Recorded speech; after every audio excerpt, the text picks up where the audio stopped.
allow me to formally greet you. Good morning to our friends in North America.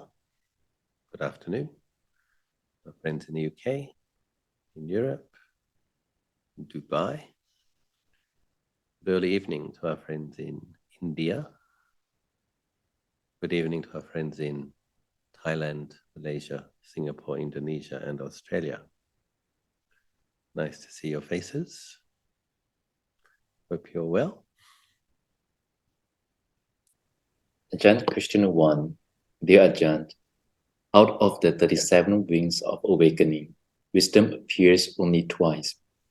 In the 5 spiritual faculties and the 5 spiritual powers, which are identical.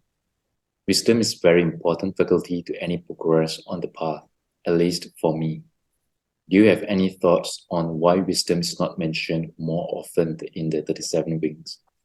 And did the Buddha talk much about wisdom in the suttas? Many thanks. My first response is that twice is enough. Anything in this of 37 is obviously important and something to, even if it was in there once, is something that we would pay attention to. However, if you look more closely at this list of 37, it's a group of several lists. And when you look at some of the things in there, for example, the Eightfold Path, one of the Eightfold Path factors, samma sankappo, is right thought.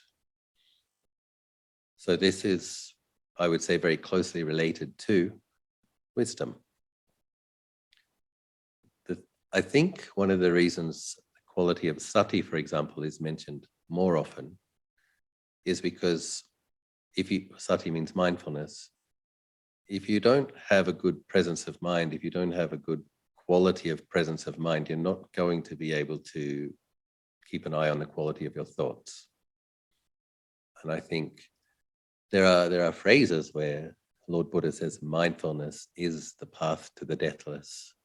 So there was one of those weeks after the Enlightenment, and the Buddha was spending a period of time in the vicinity of the Bodhi tree, and he was reflecting with awe upon what he had accomplished, and he was wondering, how did I do this?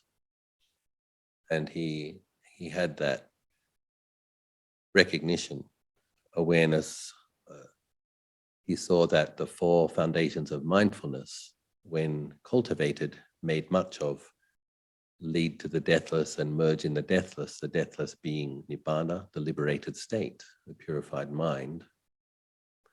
So mindfulness plays a very important role. So that mindfulness is sometimes translated as truth discerning awareness. So we need the foundation of generosity and a commitment to ethical behavior, because that's what supports presence of mind with clarity and weakens kilesa. So when we come to that right thought, what is right thought? Thoughts of generosity, thoughts of kindness, thoughts of non-cruelty, thoughts of non-ill will. So then there's another list in there, the 4 iddhipada, the basis for success. If you look at the 4th one, so it's chitta, virya, chanda, virya, chitta, vimamsa, the aspiration, the clear aspiration to practice, putting forth energy in practice, applying the mental factors in practice. The 4th one, vimamsa, reviewing how your practice is going, seeing if that's working or not, seeing if the practices that you are doing are helping to weaken kilesa, helping to the defilements, helping to increase clarity. Unwholesome qualities are decreasing, wholesome qualities are increasing. So in that list of 4, which is in the 37 wings of awakening, that 4th one would seem to me to be applying wisdom. So you've got wisdom mentioned twice, the 5 indriyas, the 5 powers. Then you've got samma sankappa, right thought, in the Eightfold Path. And then you have this reviewing how your practice is going. Once you're applying yourself in your practices, reviewing how it's going. And then the other place where I feel that wisdom comes up is in the 7 factors of enlightenment, which is another small list contained within that larger list. You have investigation into Dhamma vichayo. So that is clearly that act of investigating wisely. So what does Lord Buddha encourage us to investigate? He encourages us to investigate the nature of the body, the parts that it's made up of. He asks us to investigate the fact that the body is made of elements. And he asks us to notice the 3 characteristics in, he sometimes talks about the 5 aggregates. So the noticing the impermanent, unsatisfactory, and not self-nature. So when we look at it like that, there's a lot of wisdom in the 37 wings of awakening. Lots of things we need to do. Ajahn often, he used to, when I was living in training with Ajahn, he would use 3 words. And the Thai forest tradition is, I think, wonderful in its simpleness. So it's always being more and more simplified, but it's being simplified in the context that it's expected that people are meditating a lot. So sometimes if we're not meditating that much, we need to do more study to keep the mind focused on Dhamma. But if a teacher in the forest tradition is addressing a talk to the monks, it's a given that the ethical behavior is already in place. It's a given that a certain amount of generosity is occurring with working on the, helping out with the chores, etc. But he would talk about sati, samadhi, panya very often. Mindfulness, concentration, and wisdom. And he would talk about how these things work together to uproot. And then the other thing he would talk about was avidya tanha upadana, which is like an abbreviation of the problem. The problem is ignorance, attachment, and clinging. Avidya tanha upadana. Ignorance, craving, and clinging. And the antidote to that being sati, samadhi, and panya. In terms of does the Buddha, the other part of the question was, what does the Buddha say in the suttas about wisdom? So he does say important things. He says that yoniso manasikara, wise reflection, gives birth to wisdom. And I think that word yoni is also actually used to describe literally a womb. So yoniso manasikara is wise reflection. Reflecting wisely gives birth to wisdom. When talking specifically about wisdom, he says that wisdom is to be cultivated in 3 ways. Firstly, by listening to Dhamma or reading Dhamma, paying attention. Then the second one is contemplating what you've heard more deeply, developing a sense of conviction. Does this make sense? And if it does make sense, and okay, is this good advice? Is this good instruction? Sound, does it make sense? Develop a sense of conviction. And then, so that's the suttamaya panya, the wisdom that comes from listening, hearing, studying, discussing Dhamma. Bhavanamaya panya, the wisdom that comes from wise reflection, meditating, contemplating deeply. Then you have the chittamaya panya. It's the deeper level of wisdom that comes from insight. When you're really meditating and you're really doing a lot of practice, then you have deep insight. What is insight? Insight means seeing those 3 characteristics: the impermanence, the unsatisfactoriness, and the not self. Ajahn explains that whenever anybody has like a vipassana jnana, or if somebody attains to the path, they will see one of these characteristics very clearly. And for some people, different people have different characters. And so for some people, it's seeing the dukkha, feeling the weariness, and then the mind coming inwards, putting it down, just seeing it's all dukkha, it's all dukkha. But that which knows suffering isn't suffering. So the practitioner who really gets to see that everything is dukkha, if you're really seeing that with mindfulness and wisdom, and if you have some samadhi, some stability of mind, the mind inclines inwards and puts it down. But it's the thing, other people will see it with anicca. People will see it with a lot of emphasis upon that in the Burmese tradition, with the noting and noticing the feelings as you lift and place the feet, and noticing the feelings, the rising, to see the falling in the breath, the rising, the falling, the footsteps, lifting, placing. They train in noticing when each feeling arises, stays for some time and ceases, arises, stays for some time and ceases. And so if a person sees that, anicca, anicca, anicca, Ajahn says, once you see one really clearly, you see the other two. And then, because they're the same thing, it's the truth from a slightly different angle. But once you've glimpsed truth, you see the whole truth. So it's like, it might be a anicca that takes a person into that space of deep, clear insight, but then you'll see, not self. How could it be a self if everything's in flux, everything's changing? And then what the mind experiences is emptiness. Emptiness of a sense of self, because when the mind sees anicca very clearly, arising, ceasing, arising, ceasing, arising, ceasing, the grasping at it as being a solid, unchanging self falls away, and the mind experiences awareness which has an empty nature and knows the emptiness of form, the emptiness of feelings. Emptiness meaning no abiding solid self. Emptiness of self, emptiness of permanence, emptiness of satisfactoriness in the conditions. But that which knows these things is satisfactory, isn't suffering, and isn't a self. And we meditate a lot, and then we have glimpses of that. You experience that, what it's like to have chittamaya panya, wisdom that arises on the level of the mind.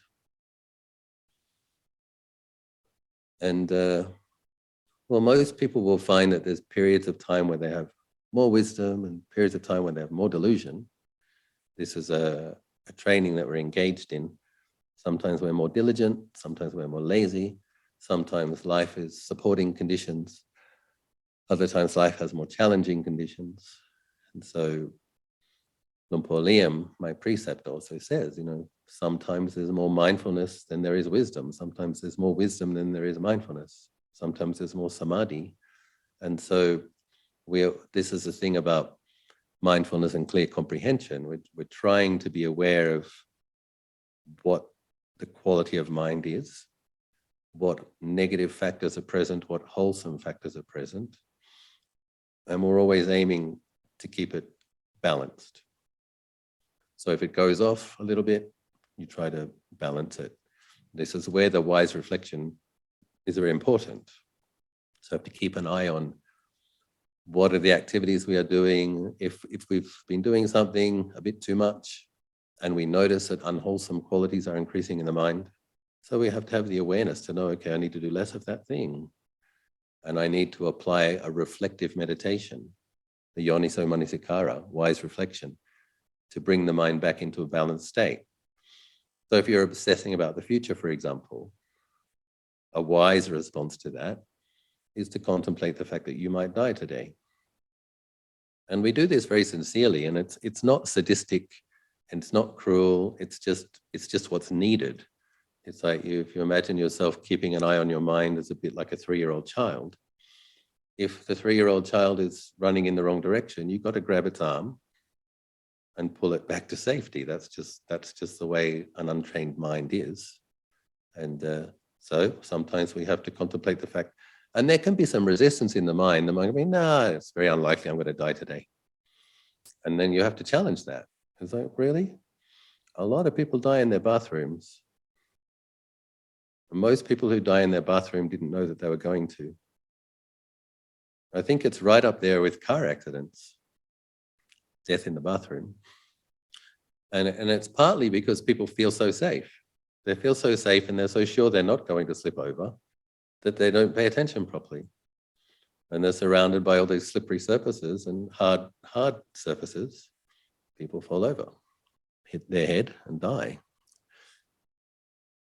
Most people who have car accidents don't leave the house thinking, I'm going to go and have a car accident. If they had that thought, they wouldn't leave the house. There's those kind of assumptions that we have that, oh, it's not going to happen to me. And it could happen to us. So, you know, the wise perspective, you don't want to become paranoid to the point where you become dysfunctional. The point is you are aware that it's possible.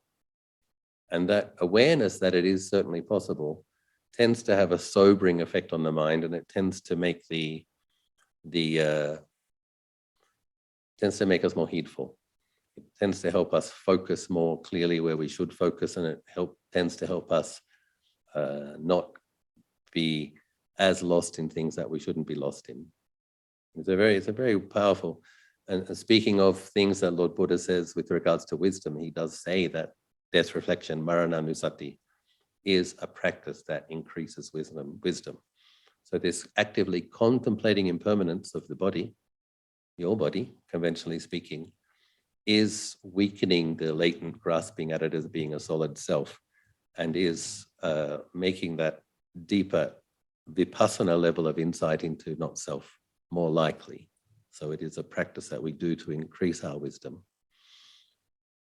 So, yeah, on that subject, I heard just last week that my sister, who was experiencing headaches and some disorientation, discovered that she has a brain tumor, and it has been removed now.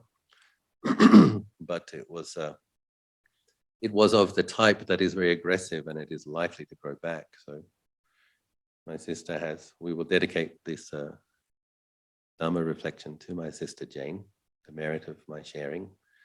And but she's 58, who thinks that they're going to have a headache, go to the doctor and hear that they have a 5-centimeter tumor in their brain.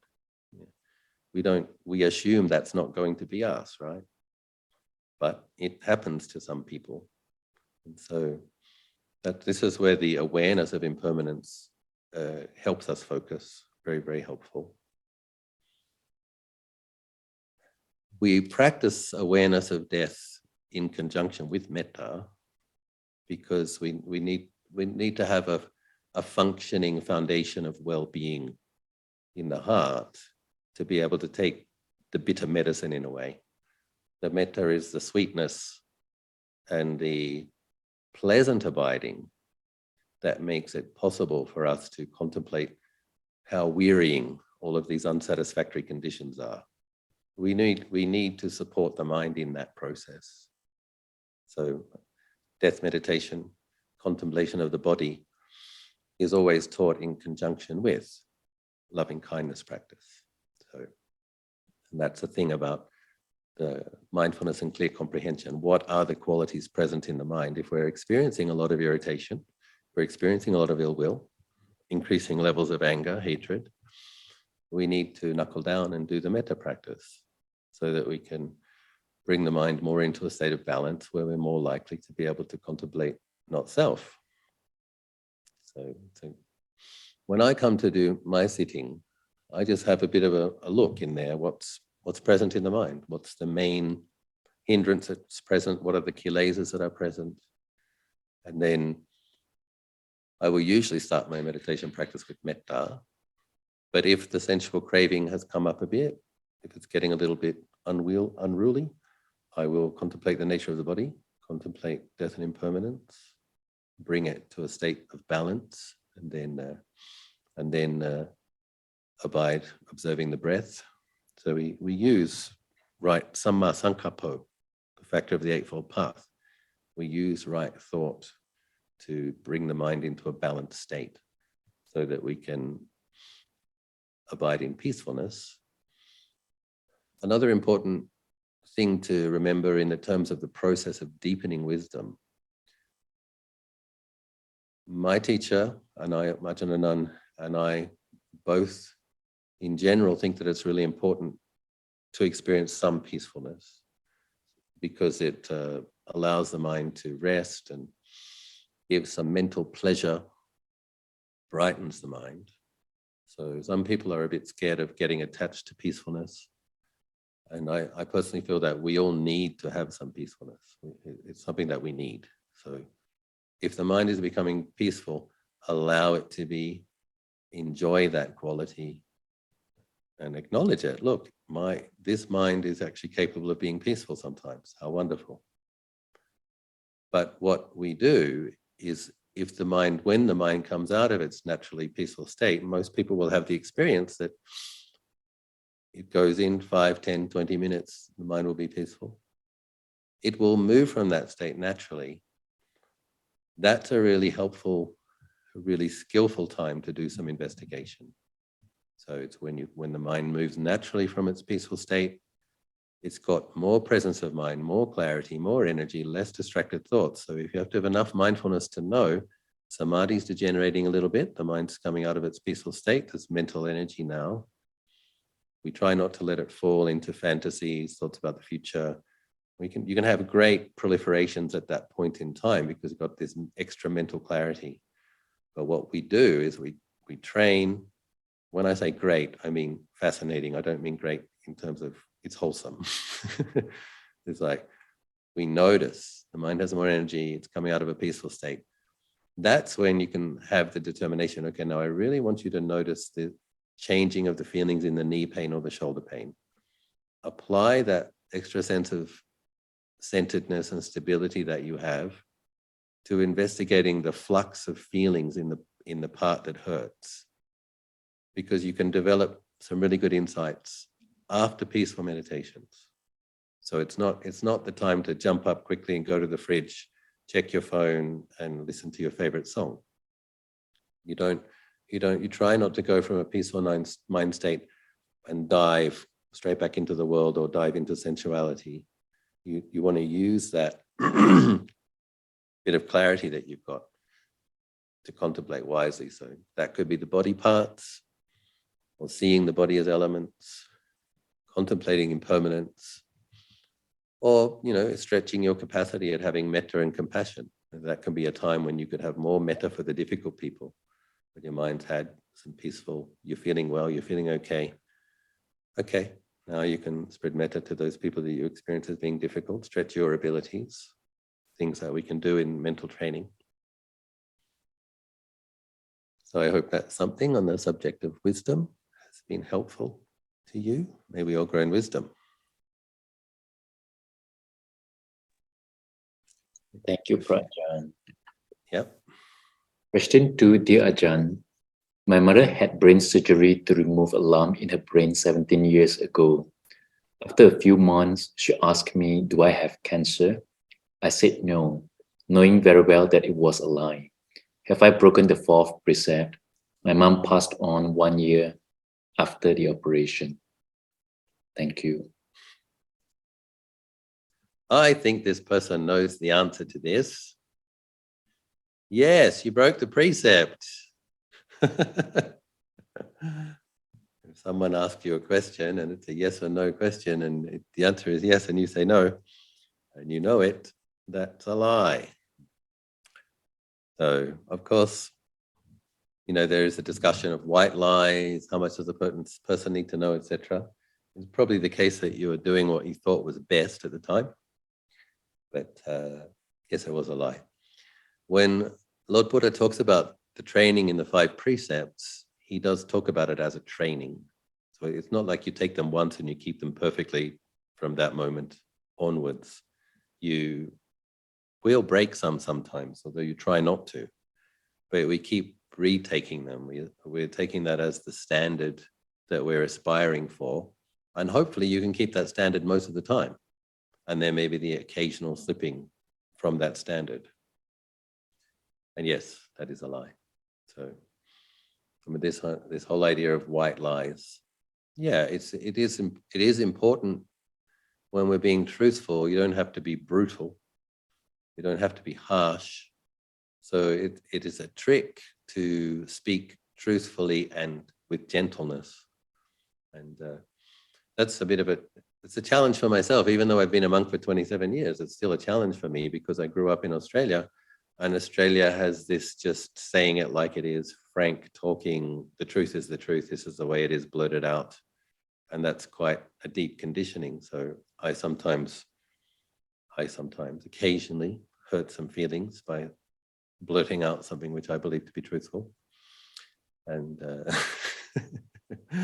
we're all engaged in the training.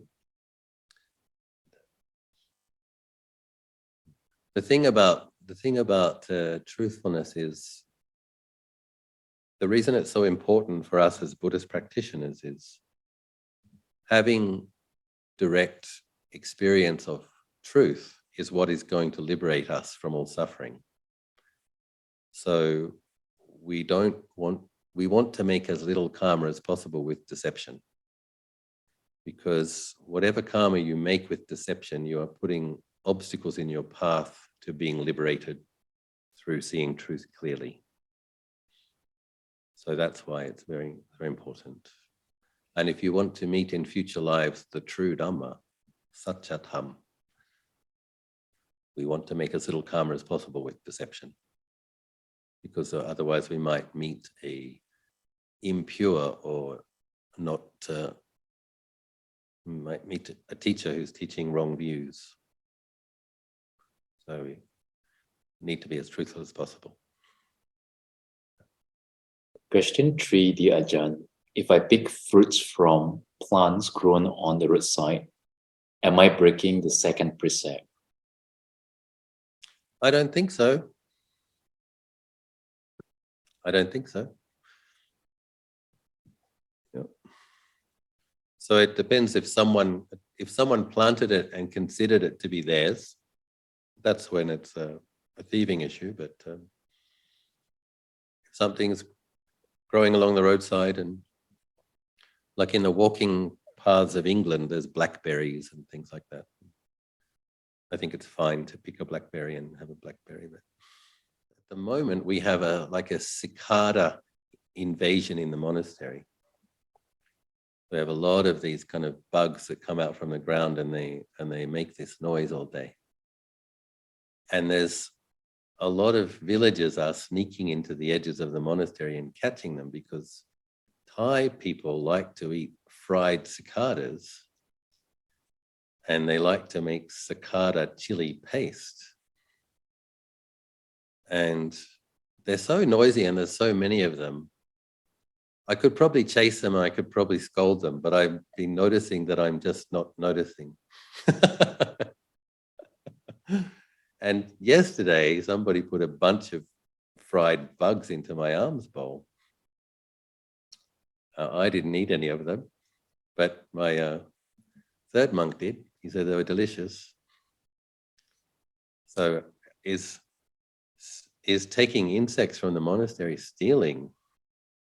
I don't consider myself to own them, but it is killing, isn't it? So it's against that one. Anyway, next question, please. Question 4, dear Ajahn. My understanding is that one has to first be very mindful in all things that one is doing, before one can then proceed to the next stage, for instance, experiencing rapture, happiness, tranquility, etc. Is this right? I believe that sounds correct to me. Luang Por Chah, in particular, seems to have placed most of his emphasis upon samma sati, right mindfulness, being mindful from the moment you wake up, and mindful in all postures, and mindful when you're walking, and whatever you're doing, moving through doorways, sitting down, even in the bathroom. And I guess the one thing I would be a little careful of is thinking that it's like going to be like it's not so much that you do it for a certain period of time and you get a promotion or you've reached a new level. And it's more that the more mindful a person can be in through their postures. If a person is really mindful in all of their postures, even in that one day, there's going to be some more experience of tranquility and serenity. So even if you can do it for one day, if you're doing it sincerely, there's going to be some moments of more serenity, more tranquility. But in general, the longer we do this training, when we do experience the factors of samadhi, it will be stronger and deeper and go for longer. But it's not like you do it for a certain amount of time and then boom, you're at a new level. A sincere practitioner will start to feel these things even in the beginning stages, but just for a few moments in the beginning and just sometimes. And the more you practice, the moments become longer and the quality of tranquility and serenity becomes deeper, more resilient. So it's like a deepening of the process. But sammasati, mindfulness in all postures all throughout the day, and then mindfulness, training in mindfulness, making mindfulness sharper through training with meditation objects in formal meditation will bring about more tranquility and serenity in the future for sure.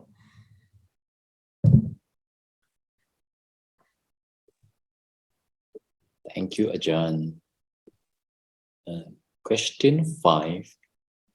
I can see that I don't have deep samadhi yet. I'm still working on improving my concentration ability. However, I see some improvements within me, in that I'm able to see my defilements on a daily basis.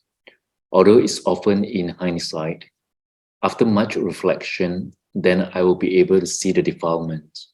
How can I learn to witness these defilements before or as they arise rather than after? Thank you. Good question. And it leads on from the previous question. So this is very common in the past when before people engaged in mental cultivation, committing to a process of trying to train and purify the mind. Often we have a habit of justifying our behavior or justifying our reactions and not being very truthful. This is very common. And when we commit to keeping ethical precepts and train in meditating daily, there's more truthfulness in the mind, because mindfulness is truth discerning awareness. And we might have got into a conflict or said a few things, and we come and we're meditating and it's late at night and I say, I probably shouldn't have said that. Yeah, that wasn't very kind. Actually, what that person said was true. I might have got defensive in the moment, but when I think about it, yeah, they had a point. That's very common.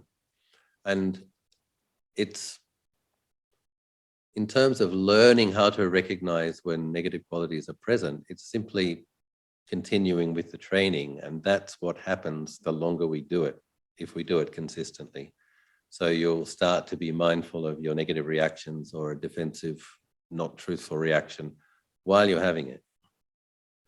And sometimes you'll be able to say, don't do that, or stop. And sometimes you won't. But you will have more clarity in the moment when the defilements are affecting the mind.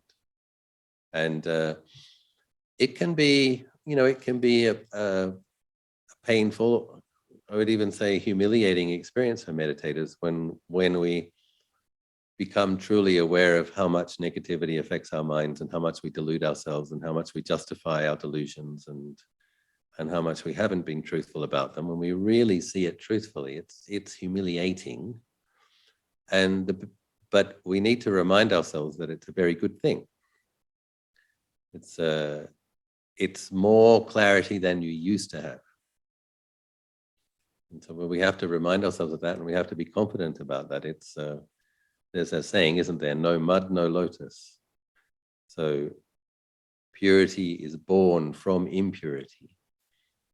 It's from seeing seeing the negative qualities that affects the mind, seeing them clearly. What we're not aware of in that moment often is that the act of seeing it, if a negative quality is darkness, if we can use that analogy, negative qualities darken the mind. through the act of seeing them clearly, we're shining light on it. You begin to shine light on it, and you're applying bright clarity to it.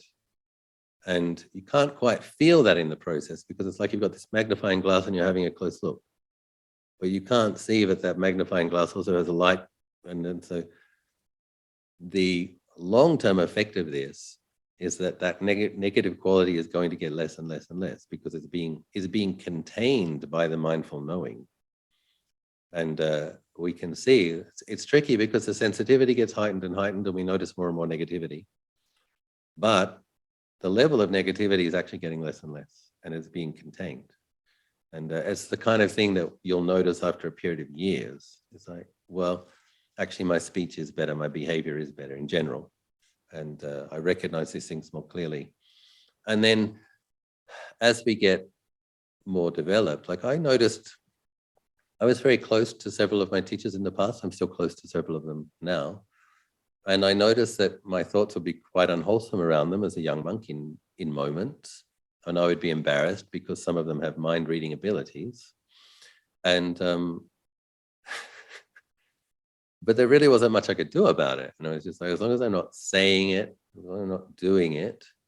And because you imagine, I used to massage Ajahn on most evenings when I was a junior monk, staying with him, massaging his feet, massaging. And so you have a angry thought about a monk that you don't like, or a lustful thought about somebody, and you're touching this person with a pure mind, and it's like, it's a bit embarrassing.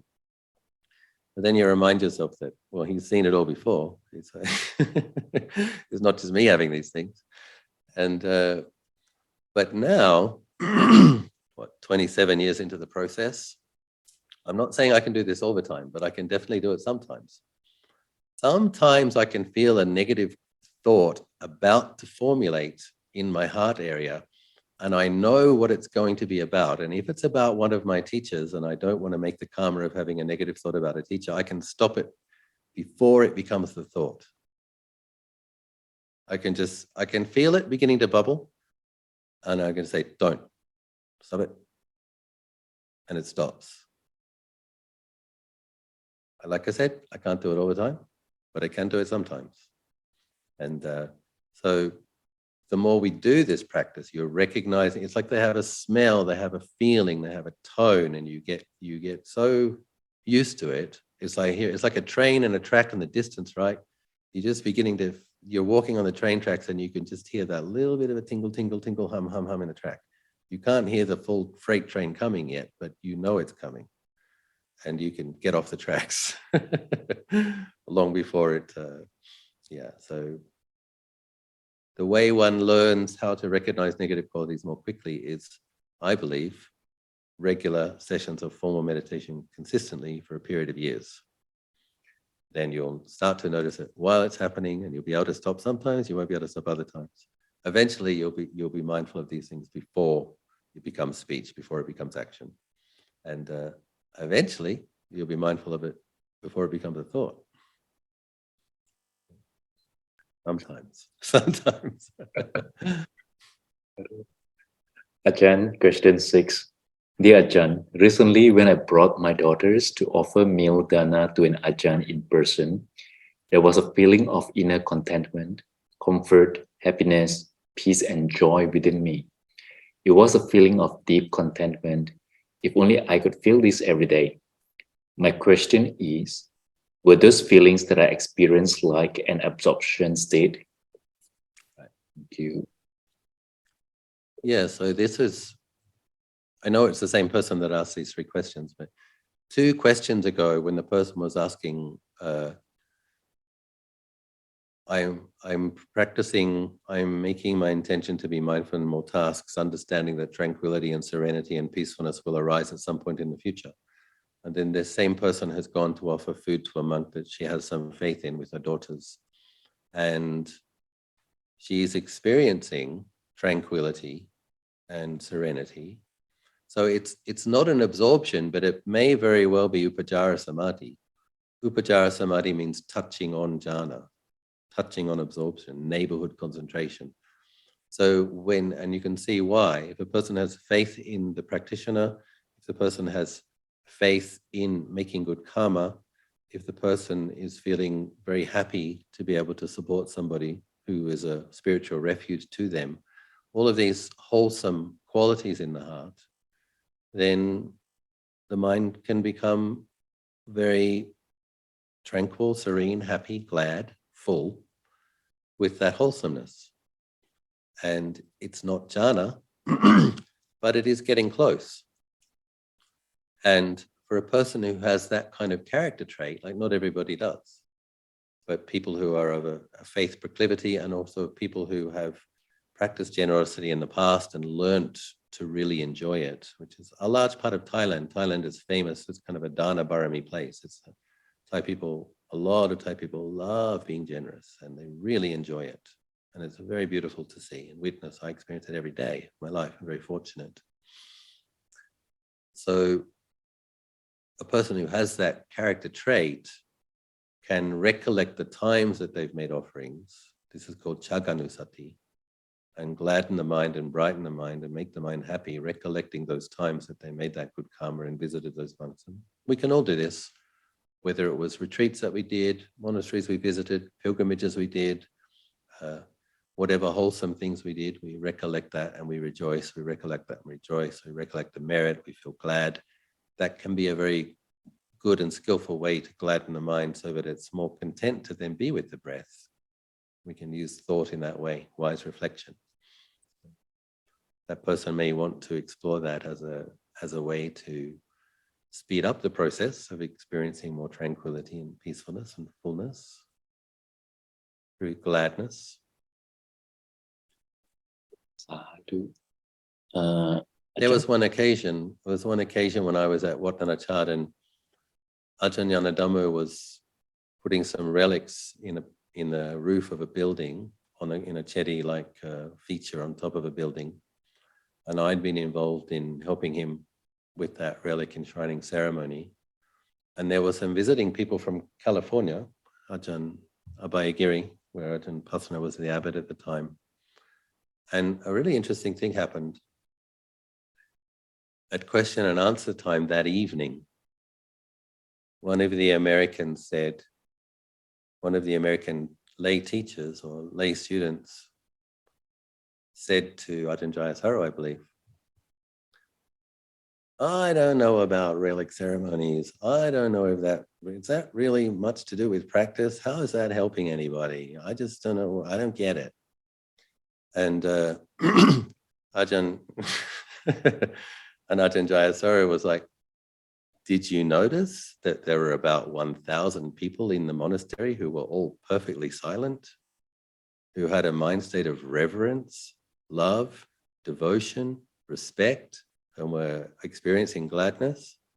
And I remember relaying this story to Ajahn Anan, and he was saying, yeah, a lot of the people in the monastery at that ceremony would have been experiencing Upajjhara Samadhi. So they're in a standing position with their hands in Anjali, watching something go past. And their mind is experiencing great tranquility, serenity, contentment, love, devotion, reverence, utterly wholesome. And then somebody in the middle of that experience is like, well, I just don't get this. I can't see how this is going to help anybody. When, 500 people there are experiencing the beginning of factors of jhanas.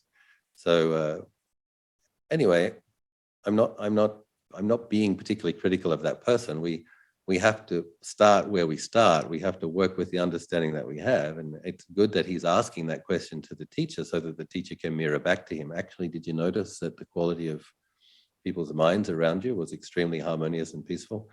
Where can you go in this world where 500 people are all silent and reverent and respectful? It's a special occasion, actually. But sometimes we need that pointed out to us so that we notice, pay attention in a different way, because a lot of people have faith in the doubting mind. They have faith in critical thoughts, and we need to, and they don't see that. They think that their doubting is wisdom, and we need to train ourselves to recognize doubt on certain issues is a hindrance, and learn what to have faith in, and learn how to rejoice in things that we can have faith in, and allow that faith to brighten and gladden the mind. But it's a process, and we have to work with what we have, and asking questions is a good way to deepen our understanding. Be willing to hear different perspectives.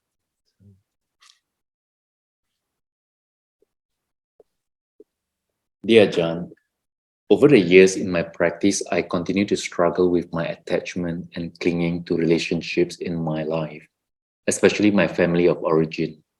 I have the head knowledge of how this causes my suffering, and although I have been mindful and diligent in trying to detach, I continue to be swayed and impacted by the pain of past experiences.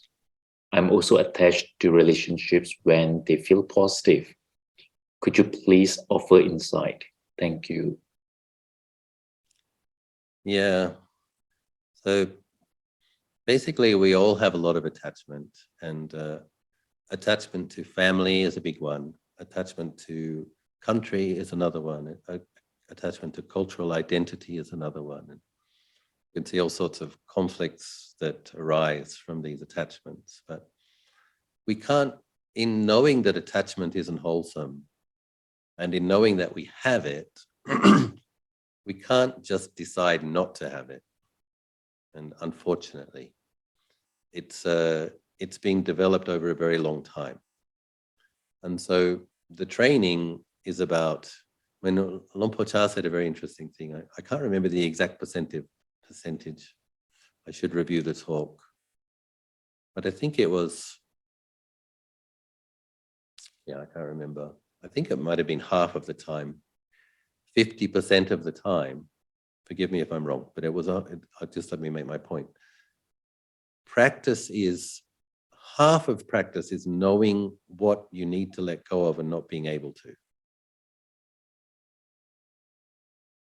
And this is Ajahn Chah talking about his experience in practice in his last life. So sometimes you see that you're attached and you want to let go of it, and you can. And that's very important, because that's increasing the capacity to let go in the future, whatever capacity, whatever ability, facility you have for seeing an attachment and letting it go.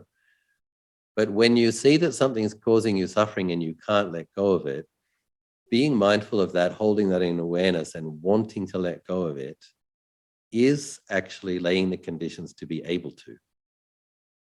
And it's humbling, humiliating, painful, and it's inevitable. But that's how we have to practice. We have to know where we're attached. We have to know that we want to let go of it. We have to try to let go of it. And we have to be patient with the fact that half the time we can't. We keep trying. And we do things, we try not to do things that feed it. And but when it swells up in the mind and we can see we're already attached, it's going to take a few lifetimes.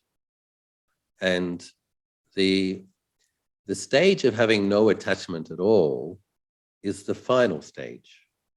So that's actually not the best place to try to aspire for. What in the first stages of practices is that you need that really, really clear insight into either not self, unsatisfactoriness, or impermanence. Okay, what you really need to do is have insight, because once you have insight, some of that attachment gets exploded out of the mind. But the attachment gets uprooted from the mind through seeing the three characteristics truthfully. And then it's only the Arahant that has no attachments. The Anagami has no greed or hatred, but they still have some vanity of self. And even stream enterers, Sotapannas, still have a lot of attachment. So it's good to know that the first level of sainthood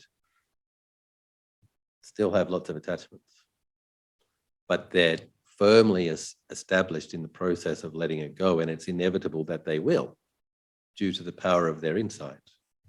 But it is important to remember that that even someone established in the path, destined for liberation, is still going to have to work on letting go of their attachments. That's what the next stages of the path are, uprooting the detachments in stages. So it's going to take some time, and you're in good company. Lots of people who had terrible attachments became enlightened. So it's keep going. Sadhu, sadhu, sadhu. Thank you. Thank you, everybody. Thank you, Rajan. Sadhu, sadhu, sadhu.